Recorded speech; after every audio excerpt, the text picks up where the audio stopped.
اور جس دن ہم پرہیزگاروں کو اللہ رحمان کی طرف بطور مہمان کے جمع کریں گے اور گناہ گاروں کو سخت پیاس کی حالت میں جہنم کی طرف ہانک کر لے جائیں گے، کسی کو شفاعت کا اختیار نہ ہوگا سوائے ان کے جنہوں نے اللہ رحمان کی قول و قرار لے لیا ہے۔ ان کا قول تو یہ ہے کہ اللہ رحمان نے بھی اولاد اختیار کی ہے، یقیناً تم بہت بری اور بھاری چیز لائے ہو۔ قریب ہے اس قول کی وجہ سے آسمان پھٹ جائے اور زمین شق ہو جائے اور پہاڑ ریزہ ریزہ ہو جائے۔ اور آپ دیکھیں کہ اللہ کی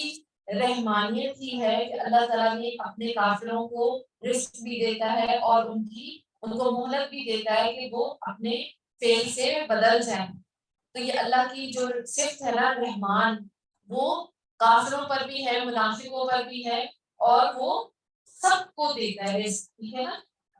اور اسی وجہ سے یہ رحمان کی صفت ہے کہ گناہ کرنے پہ فوراً پکڑ نہیں کرتا، ٹھیک ہے۔ ورنہ تو اگر کوئی ایسی بات کہہ دے کہ اللہ نے کسی کو جنا ہے تو یہ ایسی بات ہے کہ اگر یہ ایسا ہو تو زمین اور آسمان جو ہے وہ پھٹ جائے اور آسمان ریزہ ریزہ ہو جائے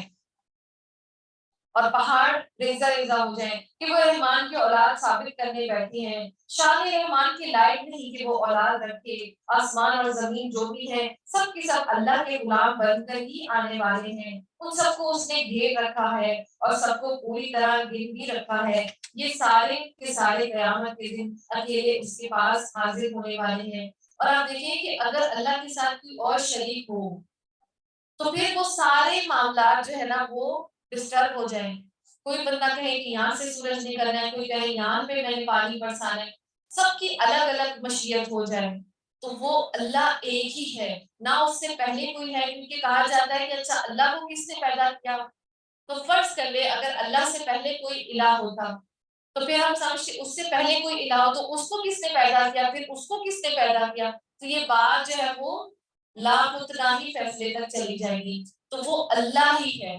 ٹھیک ہے نا، نہ اس سے پہلے کوئی ہے نہ اس کے بعد کوئی ہے، ٹھیک ہے۔ تو اللہ جو ہے وہ اس کے ساتھ کوئی بھی شریک نہیں ہے۔ اب بے شک جو ایمان لائے اور جنہوں نے شائستہ اعمال کیے ہیں تو ان کے لیے اللہ رحمان محبت پیدا کر دے گا۔ ان الذین آمنوا وعملوا الصالحات سیجعل لهم الرحمن ودا۔ اور اسی طرح اللہ تعالیٰ کیا کرے گا کہ جو ایمان لائے ہیں ان کے دلوں میں رحمان محبت پیدا کر دے گا، بدت پیدا کر دے گا۔ اور اسی طرح حضرت حدیث جبریل ہے، جب اللہ کسی بندے سے محبت کرتے ہیں تو جبریل علیہ السلام کو بلاتے ہیں اور کہتے ہیں بے شک میں اپنے اس بندے سے محبت کرتا ہوں، تم بھی اس سے محبت کرو۔ تو جبریل علیہ السلام حاملین عرش میں اس کا چرچا کرتے ہیں، یعنی جو عرش کو اٹھائے ہوئے ان کو کہتے ہیں حاملین عرش،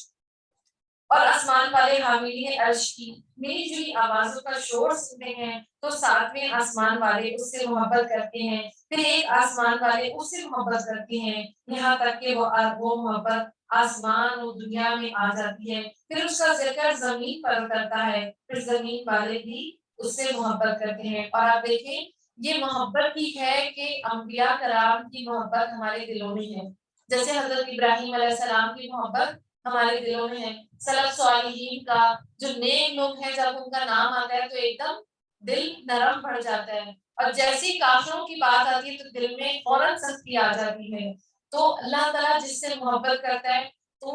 جبریل علیہ السلام بھی محبت کرتے ہیں، عرش والے بھی محبت کرتے ہیں، تو ساری محبت جو ہے نا وہ زمین میں پھیلا دی جاتی ہے۔ اسی طرح نیک لوگوں سے چاہے ہم ان کو نہیں جانتے لیکن ہم ان کی محبت اپنے دل میں محسوس کرتے ہیں، یہ اس وجہ سے کیونکہ اللہ ان سے محبت کرتا ہے۔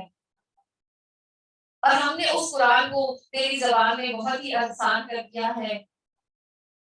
یعنی جو قرآن ہے اللہ تعالیٰ نے آسان کر دیا ہے کہ تو اس کے ذریعے سے پرہیزگاروں کو خوشخبری دے اور جھگڑالو لوگوں کو ڈرا، یعنی خوشخبری نیک لوگوں کو خوشخبری، اور جو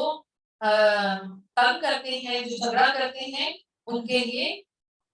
ان کے عذاب سے اور جہنم سے ان کو ڈرانا ہے۔ ہم نے ان سے پہلے بہت سی جماعتیں تباہ کر دی، کیا ان میں سے ایک کی بھی آہٹ تو گاتا ہے یا ان کی آواز کی بھی بھنک تیرے کان میں پڑتی ہے؟ جو ہے نا سورہ طٰہٰ، ٹھیک ہے، بسم اللہ الرحمن الرحیم، طٰہٰ ما انزلنا علیک القرآن لتشقیٰ،